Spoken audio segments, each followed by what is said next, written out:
Hello and welcome. My name is Cliona Foley and this is Off the Bench, a women's sport podcast which we hope will educate and entertain sports fans of all ages and genders. We cover female athletes, teams, their issues in Ireland and abroad, and you can find all our previous editions on offtheball.com. Go into their podcast series links and you'll find Off the Bench there and all our previous ones. We also have a Twitter account. It's at Off the Bench OTB. That's capital OTB at the end.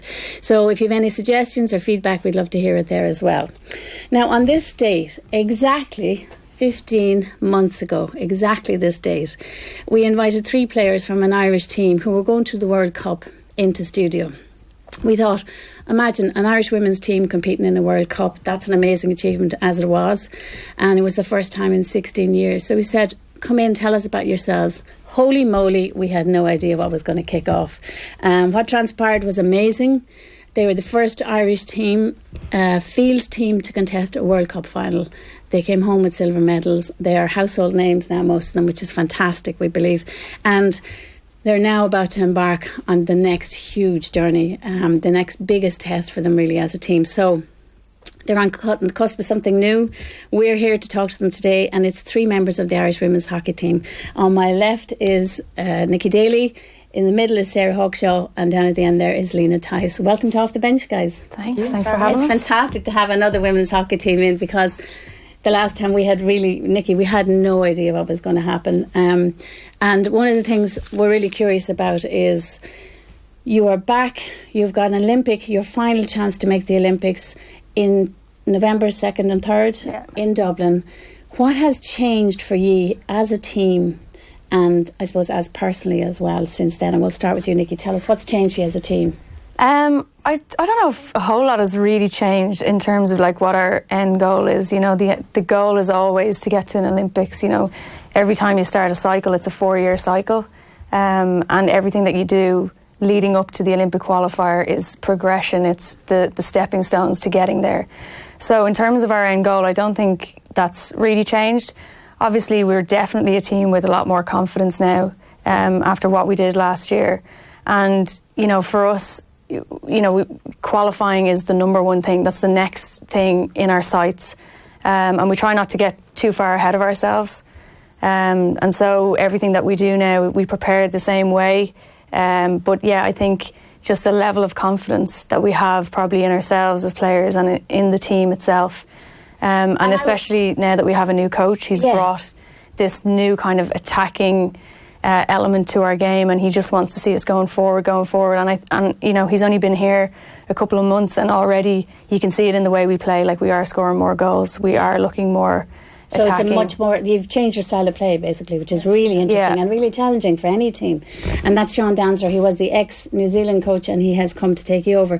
But first of all, when I talked to that team back then, to the 3 players back then, you were part-timers, right? And that was how, you know, your World Cup fairy tale ever went. Well, they're part-timers, they're not paid, they don't have a decent system, they're up against all these teams that have multiple millions going into them. So even from that point of view, how have you changed them? Well, how has your support system changed for you as players? Yeah, I think after the World Cup, we definitely did get a lot more support. And you know, I suppose we have to mention our sponsors that have come on board, in Softco and particularly Park Developments, who have actually made, you know, that transition into a semi-professional programme. So explain that to us, because you got this new deal during the year, and it was basically sold to us as sort of, it would allow some of you to train as semi-pros, if you like. How does it work? Yeah, so Park Developments basically wanted to be able to support the athletes and to allow us to train on a more regular basis together. Also to allow us to work part-time, but then when we did come into training, that would be then, you know, not subsidised, but, you know, it's not going to cost you anything. Yeah, exactly. Right. And so that was brilliant for them to come on board and support that. And we've gone now to a setup where we train on a Sunday, Monday, Tuesday every single week. All of you? Yeah, all days. Fantastic. So, Sunday, Monday, Tuesday, every week? Every week. Right. And then, you know, it gives people time then to go to college Wednesday, Thursday, Friday, or go to work on a Wednesday, Thursday and Friday. So how does that work individually for you? Like, what are you working at, Lena? Are you a student? I'm a student, so I'm a part-time student in UCD. So, like, it's grand for me, because I don't have that many hours in college, but you're essentially at work Sunday, Monday, Tuesday, which is just, it's awesome that we can even say that. And Sarah, what about you? Workers do I'm stuff? just coaching at the moment, so I'm kind of haven't gone into the never say just coaching. You're the most important people. You're very, very important people. We always talk on this about why we don't have more women coaches in all sport. So you're coaching, you're still studying, Nicci? Well, I just started the Go Girls Karting initiative. So you're working for full time in a motorsport Ireland, kind of, yeah. Brilliant. Well, we'll talk about that later. Okay. So this allows you to come and train 3 days a week, and you're obviously always doing other stuff as well, and have weekends and everything. And do you stay collectively? How does it work? Where do you all come from your own places and then go into the same place? Yeah, we come together on a Sunday. We were training in UCD for a good part of it, and then we moved out to Abbottstown when the pitch got laid. The out-of-towners, as we call them, the girls from the north and the girls from the south, they come up and they'll stay in a hotel out in the Clayton in Leopardstown, and then we'll get together on the Sundays and the Mondays in the hotel. We do yoga on a Monday morning together. Do you? Yeah. Wow. We have all our meetings there, our lunches, kind of all our preparation bits, and then we travel all together to the pitch. Do our session, and then less people think you're just training Monday, Tuesday, Wednesday. I presume there's other stuff going on as well. Yeah, we have regional trainings usually on Thursday or Friday, and then we've started adding in an inter-squad game on Thursdays as well, as much as we can, so getting as much people together as we can. That's a big step up from what happened before the World Cup, which was camps every so often and then an extended camp really beforehand. So that's a big step up already. Massive. And I know sponsors, Saba, you've got another new sponsor. Sofco came on 6 weeks only before the World Cup and have been really renewed the contract, have been really loyal to you and have been a huge factor.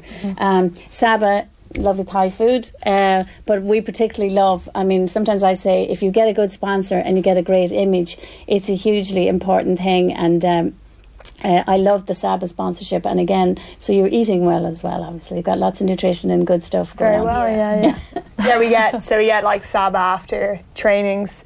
We're flat out eating pad thais at the moment. So, I'm not complaining though. Yeah, it's brilliant. And we were over there the other day for like a big kind of sort of a corporate lunch. We got to sit and kind of meet some of their big customers and just get to know the staff. So it's pretty cool. Yeah, they're very they're very present at everything. So Paul comes down and he's there at the end of our training to give us our dinner after training and stuff, and it's brilliant to have a food sponsor come on board, because straight after training and matches, it's exactly what you need to have right there and then. Yeah, and so many female athletes have to take care of their own nutrition and all that kind of stuff as well. So they've been great. They've been such a great support. So that's a big change really in your lifestyles.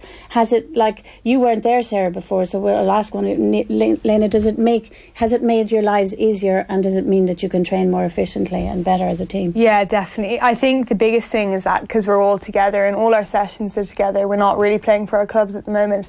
Everything's monitored, so it keeps your risk of injury lower, and it just means that when you're on the field, you're going 100%. And I think we'd probably all agree in saying that it's actually the hardest training we have ever done. Yeah. And I don't think we couldn't have trained. I know to grow in there, Nick. Yeah, like oh my gosh, you'd be hanging on by a thread at the end. But we couldn't have done that before because we didn't have the time to recover, because you're like rushing off to work or you're training in the evenings. Cross town, all that kind of stuff. Like Sean came in and he basically colour coded the training weeks and what they look like. So, a green week is less loading, so that's like the lightest loading that you're going to do. Orange then ramps up, and then red is like 100% loading, but I'm pretty sure traffic lights. I'm pretty sure it's colourblind though. Yeah, there's no difference between red and green. Like, I might send him for a test. Really, they're different shades of red. So. It's funny, and I remember talking to Joe Smith before the rugby team went away, and they were saying that sessions that they were doing were just the hardest they've ever physically done. But that's what you have to do. No, it is, and to be honest, it really makes the games, and you feel way more prepared for when you step up, because I think that's always something that with maybe club hockey here in Ireland, when you go to jump up to international level, it's such a a climb. Yeah. But the training that we're doing now definitely prepares us more for... The games are the easy part. They are. We look forward to them. We'd all agree in saying that. And it's interesting, I even listened to stuff about the Rugby World Cup at the moment. That's what they're saying about the English, that's what they're saying about the All Blacks, that the players are saying, we look forward to the games because it's easier than the training. It's a very interesting psychology, and it's interesting that he's bringing that psychology from his part of the world. It must be New Zealand. It could be a New Zealand thing, exactly. I think, so much has changed for you, if you like, that way, and yet so much, I think, has stayed the same as well, except for the woman in the middle here, because this is all new to you. So tell us about, well, maybe actually first, how you've got, have you two new players or 3 new players in the squad now for this Olympic qualifier? 4.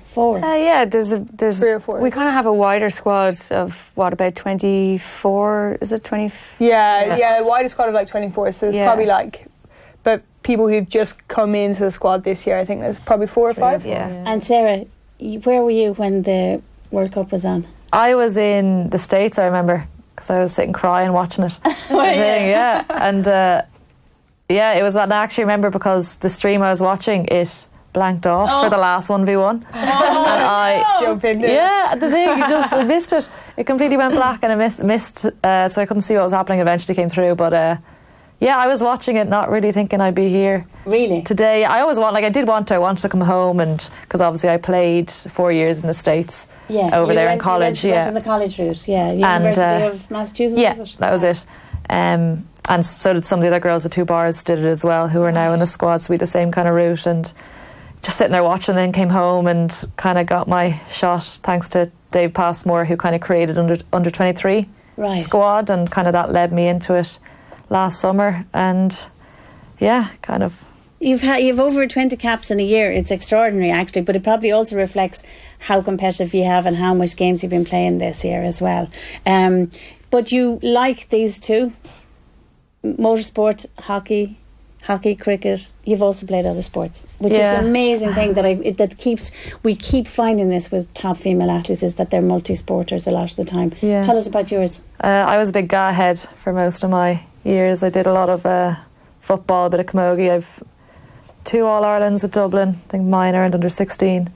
Football, and then I ran. Hidden talents. I was more athletics. That was really my main thing for a while. You ran with Clonliffe? No, I ran with MSB. MSB, Eamon Coughlin's club. I know Eamon well. So I ran a lot there, and I actually remember I was getting just a couple of injuries because I was trying to do that, and then I was getting into hockey because I started that in secondary school in Mount Sackville, and I think I was maybe 16, 17, and I was just starting to get injuries. My shins and stuff were at me, and I remember my running coach going to me like, are you ever going to run in the Olympics? And I was like, probably not. He goes, are you ever going to play hockey? And I was like, I'd like to. And he's like, well, do that. And he dropped me there. He was right. Charlie.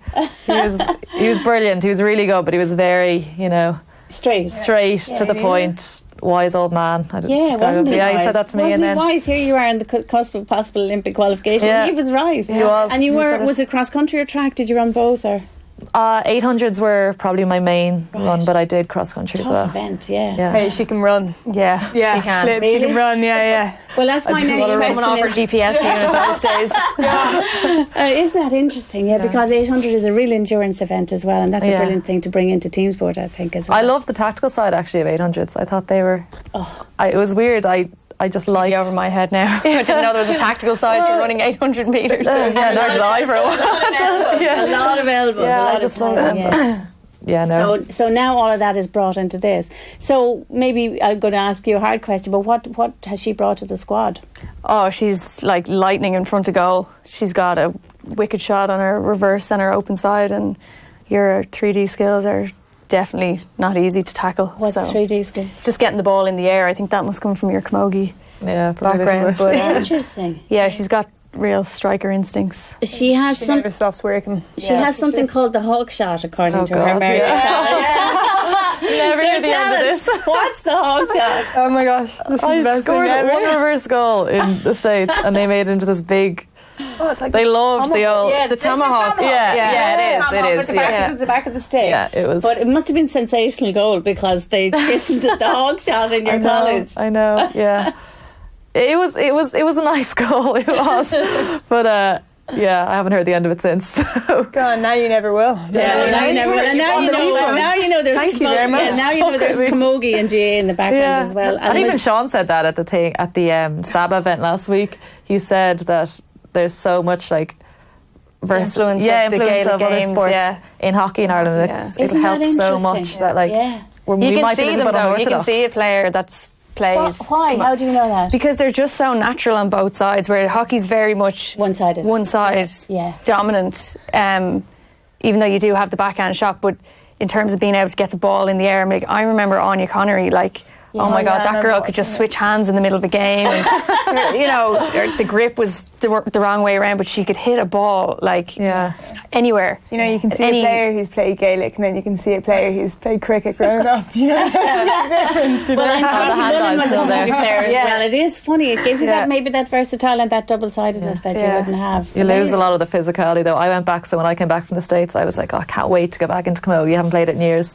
Went back for one training and realised how terrifying of a sport it was. One person like pushed me and I was like, okay. I remember doing Camogie once and I couldn't see a thing inside the helmet. I was bobbling on you. The ball was like, I was like, where is it? That was. And when the helmets became compulsory, a lot of people struggled to cope with them. As well. I mean, I really struggled with that now. Lena, we'll talk about, because we are talking about other abilities and things. You recently got your 100th cap. Congratulations. Thank you. Fantastic. We reckon you might be at 103 now. Yourself and Zoe Wilson, did you both get it together? Yeah, we did. It was really cool. What does that mean? And do you get some special thing, and do they give you a cake? I didn't get any cake, so it actually wasn't even worth it. But yeah, no, you get like an actual cap, a special cap for it, and you know, you get a card from all the girls and stuff like that, and a little thing in the team talk before. So it was a really cool day. A jersey, and I didn't get a jersey. Did you get a jersey for your 100 cap? Yeah, she got a jersey. You need to get a jersey. I'm gonna get onto that now. Yeah, get straight onto it. Yeah, but it was cool because Zoe and I have, like, she's 22, I'm 21, and we have played together since we were 13. You know, we've been. She's from up north, and I'm from. We're best buddies. Wicklow. We have a photo here. I don't know whether I don't think we can see it here, but we're going to show it to whoever's watching.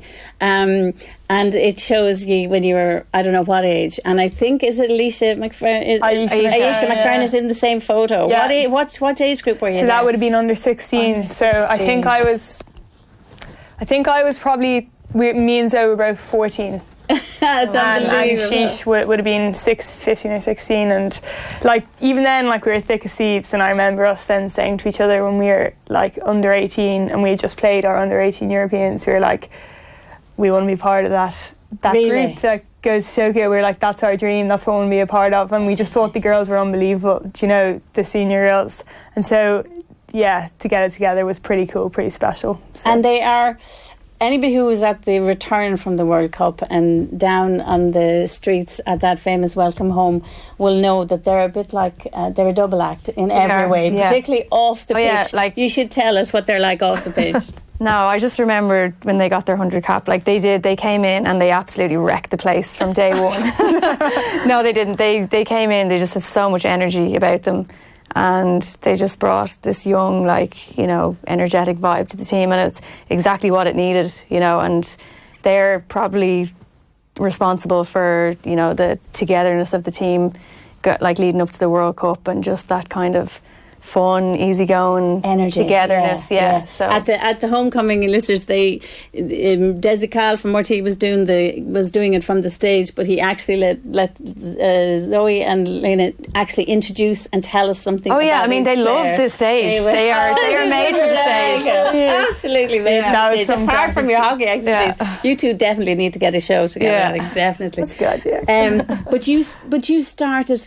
You started in sport, at elite sport, so young, because you had already played in the World Cup before you went to the Hockey World Cup. Yeah. So I started playing, I got capped in international cricket when I was 13, so I was barely out of the womb, like, so. It was young, and I played then. I had like a 5-year career, so, and then I kind of had to make the choice between the two. Going into my leaving cert year, I was like, I can't do both because I have to try and, you know, get into college as well. And then I just was like, do you know what, I want to play school hockey and give hockey a go. And then I ended up kind of getting capped at the beginning of the year. So you can't see it, but there is a photo we have of you, I think probably one of the Joyces and somebody else, and you look incredibly young. There's an elephant involved, a mascot. I'm not sure, was that at a World Cup or whatever it was? Oh yeah, probably. Yeah, it was at in Bangladesh. Right. I think for a World Cup qualifier, maybe. You were 13 when you played for Ireland Senior. Yeah. That's extraordinary. Very young, yeah. I know. I suppose just cricket's very different to hockey. Why is it so different? Why do and how can cricket players make their senior debuts when they're so young? To me, it seems too young. Almost. I suppose the pool is smaller, obviously. Right. That's one thing, but also, you know, your physical, like, strength and stuff doesn't come into play as much. I personally was a spin bowler, so it didn't matter whether I could, you know, match, you know, these girls physically. That wasn't important. Right. I was just fortunate, the timing, and then kind of what my actual skill was a bit niche, and at the time they needed that, so right. It was cool. And it's a non-contact sport as well. I think probably that is a factor in it as well, that you can do it, play senior younger, because it is a non-contact sport. We have a great shot of you up on screen as well, of you spinning, and I think probably taking a wicket as well. Was it hard to make that choice then? And did the Olympic opportunity make a difference? I was curious. Yeah, it was so hard, and I was only 17, so to make a call at that age was really difficult. And you know, just like the hockey team now, you know, I loved the cricket girls, and you know, they taught me loads. The Joyces, Claire Shillington, Mary Waldron, like, you know, they taught me loads, and like I feel like I kind of grew up in that environment. So to walk away from it was like really tough, like, and it wasn't all smooth sailing, just like going from one to the next. But yeah, I wanted to go to an Olympics since I was like 5 years old, not even an exaggeration. Really? You know, and I think we probably all have, like, you know, you watch it on TV, and I just said, I want to do that, like, and I didn't know what sport that would be in, but You were going to get there. But you know, I wanted to go, and you know, I hockey is how we can do it, and I absolutely love the game. You're still only 21. Yeah, 21. So wow, yeah, it's amazing opportunities. Nicci, we'll just look at your progress since the World Cup for people who mightn't have kept up with it. So you came home, silver medalist, amazing. The whole country just wowed by you. But I wondered then, with your next results as well, the expectation came on you, and how did you handle it? And is it possible to retain that sort of joy that you had in London 2018? Yeah, I think, well, the biggest tournament we had since the World Cup was the Europeans this year. Yeah. And it was we equalled our best finish in the Europeans. Fifth. Yeah, fifth.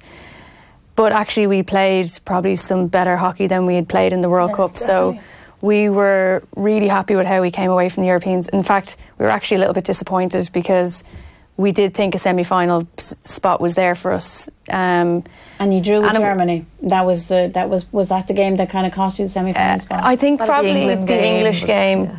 Maybe we lost it. We lost 2-1. 2-1. Yeah, 2-1. But you were 2-0 down. You came back at them. Yeah, and you had a lot of pressure. We shouldn't have lost that. Yeah, we probably shouldn't have lost that game. So, yeah, I think, you know, straight after the World Cup, it was a bit of a mad couple of months, and then, you know, we kind of got back into it in January, and we had a few mixed results. But then, you know, over the last, I'd say, 4 or 5 months, we've just been on maybe another upward curve and again. Is that because I remember you had your first stage of your Olympic qualifying was up in Banbridge, and you flew through your group, and then you met, was it Korea or Malaysia in the final? Korea in the final, and you lost it, and I was a bit shocked, and I thought, oh, is the pressure getting to them now? You'd lost your previous manager, and you were working under an assistant manager, if you like, at the time. Do you feel you've moved on a lot since then? Yeah, definitely. I think the last, since Banbridge, you know, we got the job done in Banbridge, which is what you had to make top two to keep. To stay and that was really important, that we just, you know, got what we had to get out of that tournament. And then, you know, since Sean's come in, it's been very much like his attention to detail, and the programme has been, you know, locked in from the minute he's kind of come in, that we've kind of known the style of play we're trying to play, you know, when the warm-up games are, what we're trying to do, and then what the focus was for the Europeans. And we just went into the Europeans really prepared, I'd say. And the Europeans are so competitive. People might know this, but the top three, the medalists at the last Olympics and the medalists at the last World Cup, all European European, teams. yeah. That's how competitive Europe is in hockey at the moment. So you're playing at the very pinnacle of it. And I was interested, Spain made the bronze medals at that, and like you beat Spain in the World Cup semi-finals. It's interesting, and you know them really well. Yeah. So you're two teams that seem to have found your way in the last few years. Just you're up there competing. Yeah, I mean, that's the thing, and we were just the wrong side of getting into a medal match in the Europeans, and Spain were on the right side of it, and it just goes to show that, you know, as competitive as European hockey is, we're right there in the mix of it. And that's fantastic because, as you said, it is the most competitive continental championships in the world. And I noticed he said actually then at the Europeans, he said sometimes they think about passing before shooting, which is interesting. That was an interesting comment. So he's obviously looking to make you, and you're a defender looking up the field. Can you see that that's changing, Lena? Yeah, I think, you know, we're becoming more kind of cutthroat up there, and we're just, you get in the circle and you just rip it if you get a chance, and that's something we gotta just keep building on, and we're becoming more and more clinical in there. So it's good and it's great to watch. I mean, I'm a million miles away from the circles, so but I'm happy back there once the girls are getting it done. But I think at that central defensive position, you see the game a lot. You actually see the plays a lot. You'll see what's going on. Do you know what I mean? You're in a good position to judge how more attacking you're becoming as well. And Sarah, you're up in the middle of that. First goal for Ireland, where did you score it? We were over in Chile. Start of the year on a camp. Yeah, I scored against Chile. From play? It was from play. I think it was a touch. Ruth played the ball in. I just wasn't a Hawkshaw. No, it wasn't a Hawkshaw. I haven't got one of them yet. Saving that for 2 weeks. She's saving that hawk shot for this amazing, this big challenge next. It's been good though. Like, I think Sean talks a lot about the attacking mentality, and he wants every player to have it, not just the forwards. Yeah. So like Zoe was in the circle, Beth was in the circle yesterday, and this like they're some of our deep defenders, you know what I mean? Like, he wants every single player to think they are going to score a goal, and I think that's something. Total hockey. I yet to make it. You'll get there. You get a nosebleed if you get up that fast. Don't worry about it. So he is. This is the thing of kind of total hockey. You all have to be versatile enough to do, and defence turns into attack. I'm sure straight away. That's the progression for you now. Yeah. Well, it is obviously really exciting. So this is the big thing. Tell us.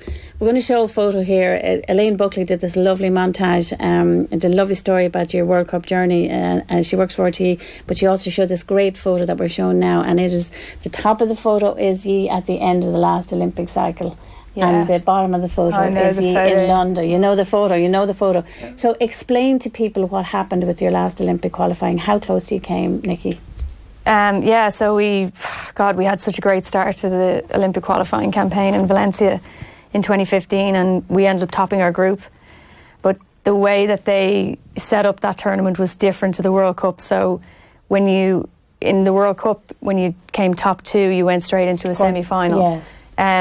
Quarter-final, sorry. Yes, so they did it differently in Valencia. So first played fourth in.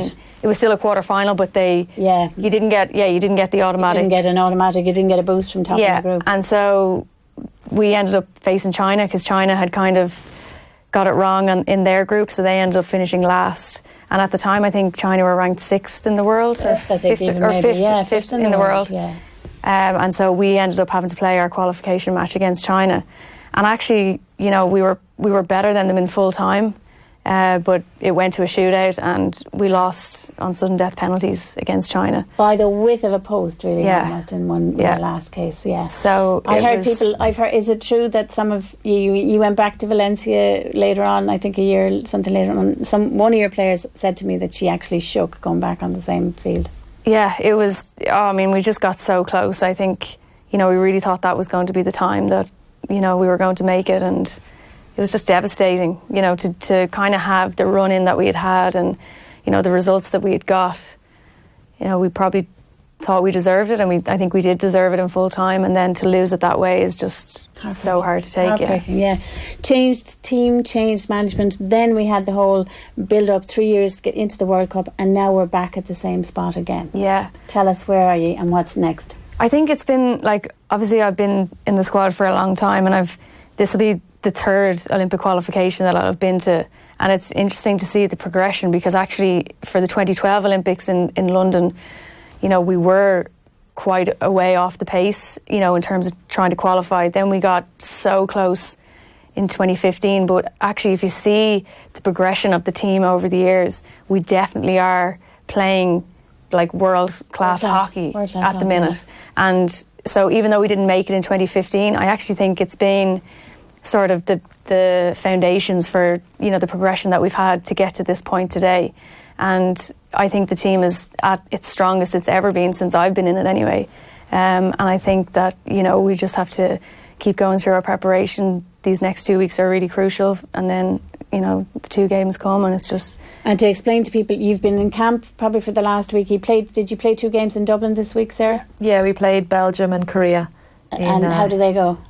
Nicci said don't ask about them. Yeah, probably not as good as we hoped. Did you lose them? Yeah, we lost both matches. Right. It was 4-2 against Belgium and 1-0 against Korea. And I'm presuming you're using them as well to try stuff. I mean, that's what they're for.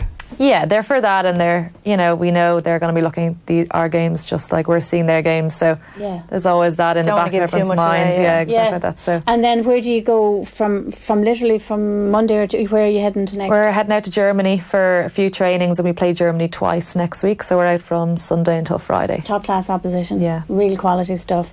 And then back, and then Lena, the 2 games, when are they on? 2nd and 3rd of November in Energia Park. So. In Donnybrook. In Donnybrook, which is fantastic, because it gives, first of all, the capacity for 6,000, which is the biggest crowd you'll have ever played against at a home venue. Yeah. And they're doing something special with the pitch. Yeah, so they're kind of flying in a turf and laying it down. And yeah, we don't really know what it's going to be like. I suppose in that way there's a little bit of anxiety around it for us. See what it's going to be like to play. You know, it's so exciting. It'll be an unbelievable spectacle, you know, and I think that alone will get people along. They'll probably just like, we want to see a hockey match in Donnybrook, you know. They want to see the Ireland team play. All they've watched is Blackrock play Michaels, you know, down there. So this will be a better spectacle, you know. But it'll be unbelievable, and I think, you know, the home support, we really thrive off that.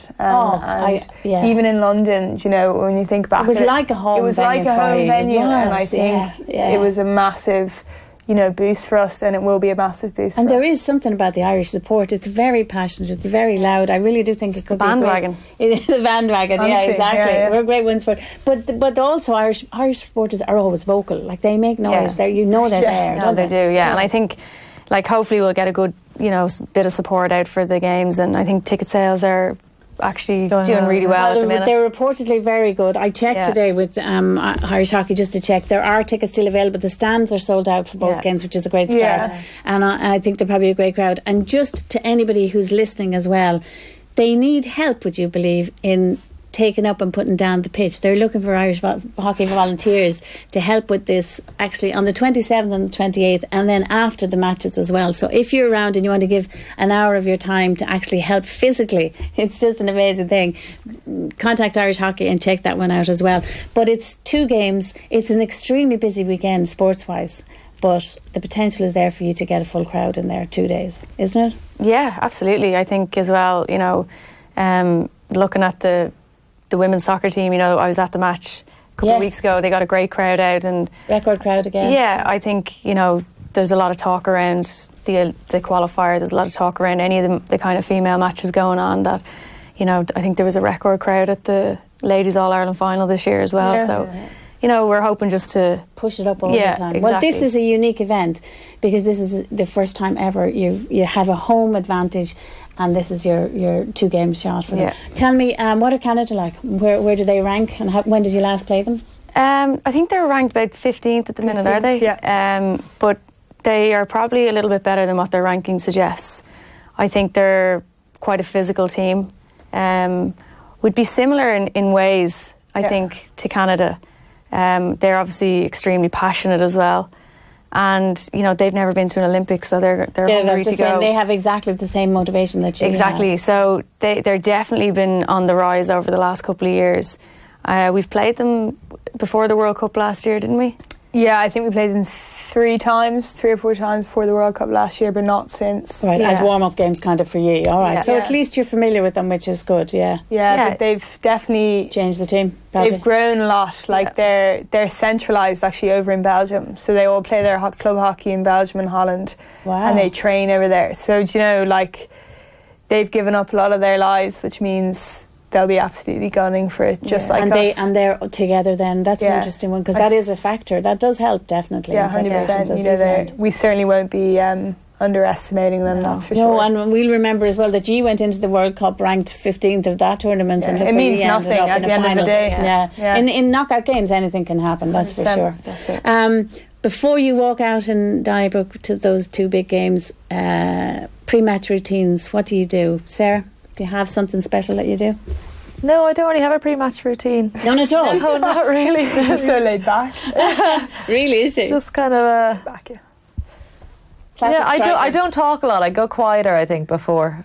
If I'm nervous, I get quiet a bit, and I like to kind of be by myself for a little bit, but I wouldn't have a particular thing that I do. I feel like, lady, you might have more. Yeah, mine's pretty, strict. My pre-match routine. I have a double espresso in the sheds before, and I have to wear I wear these fluffy pair of sliders that Zoe got for me, and they have my name on them, and if I don't go to the game, and then it's probably not going to be a good day.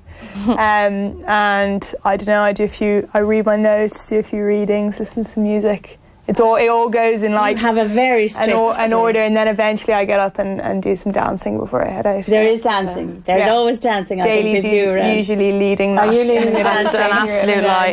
All I need before a match is a good 40-minute nap. Really? It's amazing how people react. Yeah. Do you sleep? Yeah. How do you do that? Not that hard, believe it or not. Just close my eyes and siesta. Yeah. So you will be somebody. Do you put the towel over your head and go down somewhere and lie down? Just a bit of downtime before the game. Yeah.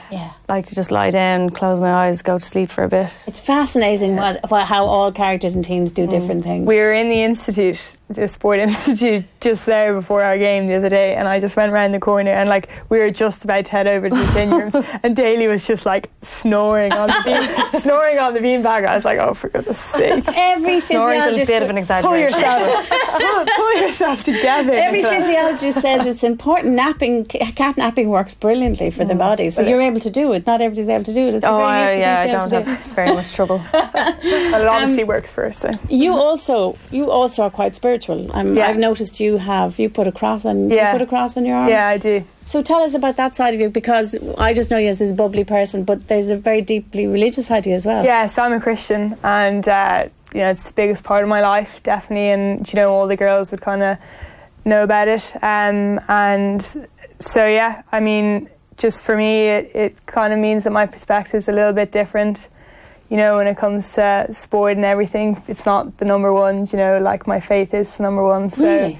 Yeah, I don't always get it right, and that's probably not obvious a lot of the time, definitely, but when I do kind of settle myself and think about it clearly, that's kind of the order of things for me. And will you pray before games? Yeah, so actually when I say I do my readings, I'd just read a few verses before I head out. The Bible? Yeah, just to kind of settle myself, and I'd have my cross, on my wrist. So. And do you follow an orthodox religion of one kind, or is it just... No, I wouldn't put a denomination on myself. I would just call myself a Christian. I go to kind of a non-denominational Christian church in Dublin, so... I wouldn't say, I'm a Protestant or I'm a Presbyterian or whatever. Right. I'm just a Christian. So. Interesting. So that gives you some additional strength, you feel, or mental strength? Or? Yeah, it doesn't necessarily mean that I'm going to go out and play better or I'm going to win any games, but I think, it gives you a different perspective, hopefully, or at least when I'm thinking straight, it does. So. Yeah, or a perspective on the world sometimes, I think, as well, yeah. It doesn't help you, obviously, in the Scrabble stakes. Well, because clearly I didn't think you were going to bring this champion up, is sitting in the room. Thank you, Cliona. Thank you. It's actually not Scrabble. It's a different form of the game. Yeah, and funnily enough, it was my first time ever playing it as well. So They say this form of the game plays into the hands of those more experienced in life. So I don't know. What is this weird form of Scrabble? Is there a team? Is there a team competition going on? It's called Take Two, and it's like my family game version of Scrabble. I mean, we say we made it up, but probably everyone plays it because it's so basic. But I just introduced... All you need to know is that I'm the reigning champion. You're the reigning Irish national senior hockey team champion. International, global, whatever. She actually did. She left me for undefeated. Undefeated champion. I think the shock of it actually was terrible anyway, but we'll play again. We all know Lena hates losing, so it's so easy to wind her up now. Yeah. And how, Sarah, where would you put yourself on the competitive scale, 1 to 10? A good 7. I was terrible. I'd say a quiet 8. Yeah. She played Scrabble with us. How'd you get on, actually? Not very well. Not very well. Okay. But being in a team situation, like, I always think that teams obviously have a team motivation, but like forwards usually have a lethal streak in them. Do you have that? Yeah, I'd like to think I do. You have to mark her in training, I presume, sometimes, do you? Yeah, she has a lethal streak, yeah. How physical? She's physical, but she's quick, and I'm slow. So, Smart, though. She gets through. Yeah, I have to take the fat man's track, don't I? But if I don't get that right, she's in on goal, and she doesn't miss. She doesn't miss often. So. No. So this is exciting for you, this because they've played in World Cup, but then you're in this huge big game as well. Yeah, no, it's so exciting, like watching them play, and even just training with them since and coming in, like it's been seamless though. You've taken to it, like, as in you've come into the team seamlessly. Taken to it like a duck to water. Oh, thanks, Lena. No, she has though. Like you have blended in, and has the American experience, that collegiate, that whole thing, did that help you to move into a team seamlessly? Yeah, I think so, because you kind of go over there, by yourself and throw yourself into it, and it's so easy when you do something like that and you're going and you're playing hockey, or you go away and play sport, because you're straight away have a group of people that you can get to know and rely on and play with and stuff. I suppose coming back in, it was a little bit not intimidating, but coming into a World Cup silver medal, like they were so it's very difficult. Learned so much from even the first few weeks of training, and you do feel out of your depth for a while, but they never really, as soon as I came in, they didn't keep on dwelling on the World Cup and stuff, and you easily could have, and it was straight away you come in, they were like, we're looking at the Olympics, this is what we want. That was great, this is what we want now, and it did help make you feel part of the bandwagon and not kind of just thrown in and kind of on the side of it, so it really was. To join on to something, you're in with them with the new focus. That's interesting. But it was, it was a very inspirational bunch to come into after having such a great summer beforehand. Oh, imagine. I could just imagine. You made your impact from the start there, straight away she came in and everyone was like, flip, It's like I just ran. She's good. No, she did. How do we stop her? Yeah. But straight away scoring goals and training, and then making big impacts in the game. So when you do that, it's easy enough to settle into the squad, I'd say. Put their arm around you, take them on, you're with us. Nicci, before we finish, please tell us a little bit about Formula Female. Obviously we know is an initiative that you started because you have a huge passion for and involvement with motorsport, but you've also got involved with something called Girls Karting. We're showing a photo now at the moment as well. This is really exciting, and you're actually working on this project now full time outside of hockey. This is your new thing. Tell us about it.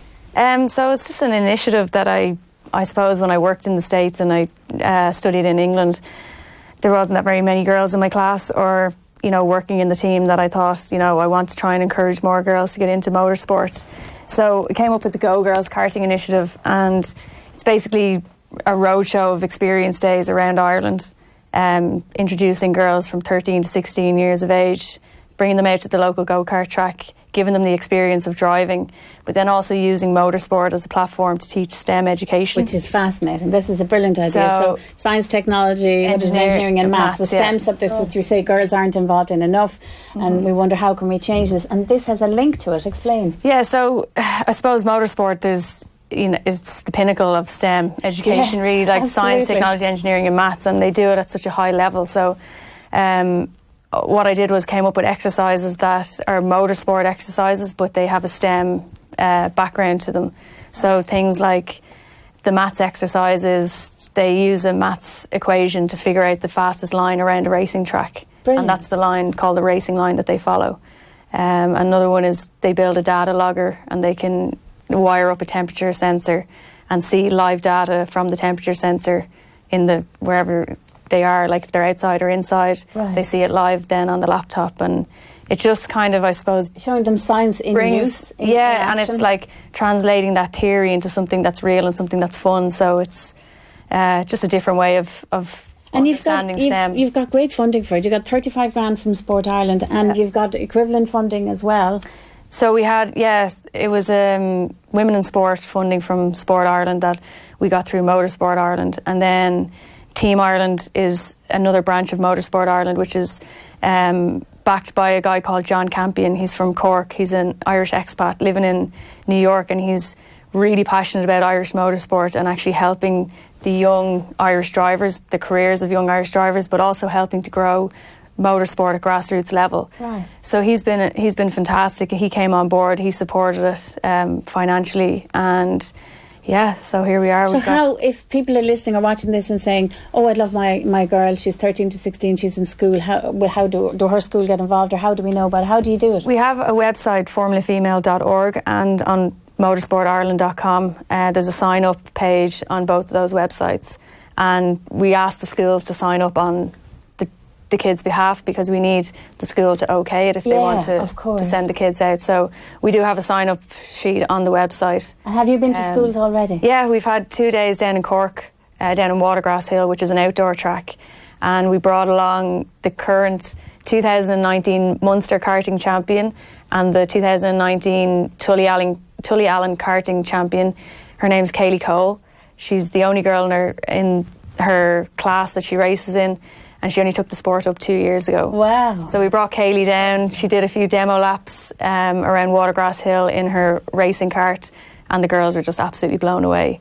So it's trying to bring that visibility of, the current role models as well, and trying to tie it in with everything that the 20 by 20 campaign is doing as well. Fantastic. So it is a gateway. It's a gateway into motorsport. Yeah, karting is. Yeah. So that's the start for them. Exactly. And I was looking at the numbers. Over 1,000. You're hoping to get over 1,000. Oh, hopefully about 1,080 girls. We hope to reach all over the country. So we've got different tracks dotted around the country that we're hoping to go to, and then all the schools within a sort of a 10-mile radius of those to come in and get it. So goodness knows what we could get from that. That's just brilliant. Yeah, well, that's the thing. I mean, they just launched a brand new women only series called the W Series in England. Yeah, tell us about that. Actually, I was curious about that. So it's a women's only. It's a women's only series. Now, there's a bit of different opinions about it. The fact that it's women only and it's segregation and things like that. Are you siloing it?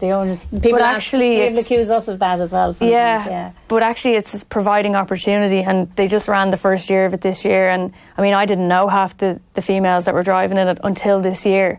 And since running the championship, all those girls have got other opportunities to race in other series as well. Brilliant. That's helping their own careers to progress. So yeah, it's not, the W Series isn't saying that it wants it to, this is the way forward, that it should be women only. They just want to create a platform where they can raise the profile and raise the careers of these women that are in the sport. Exactly what we try to do here on Off the Bench, and what I think 20 by 20 is doing as well is give people a platform.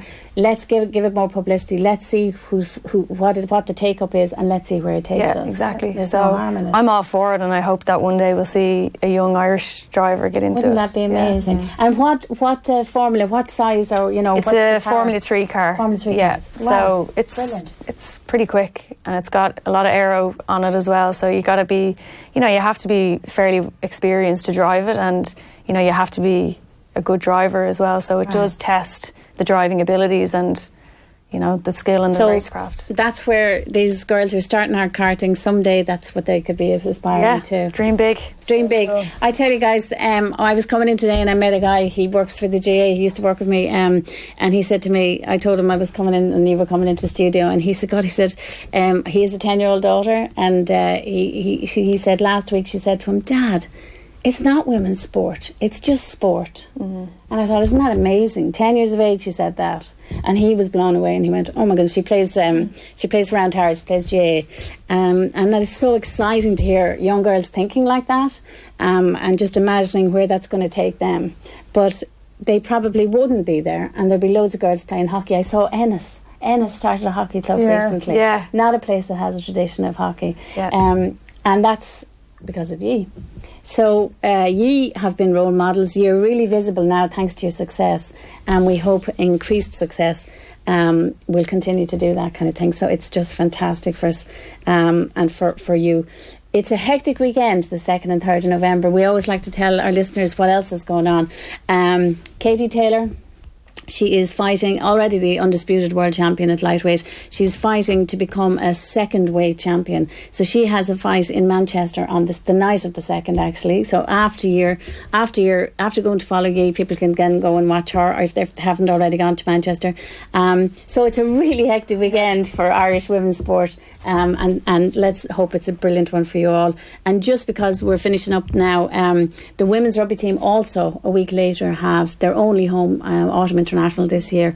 It's in the UCD Bowl on November the 10th against Wales. So again, when we've recovered after they've qualified for the Olympics, then we go and we follow the women's rugby team. So look, guys, we really wish you the best of luck. We're so delighted to have you back. It's such a coincidence that it happens to be on the same date, October the 18th, that it was in July, I think it was, in 2018. So let's hope that's a good omen. Thanks so much to Nicci, to Sarah, to Lena for coming in, and best of luck, guys.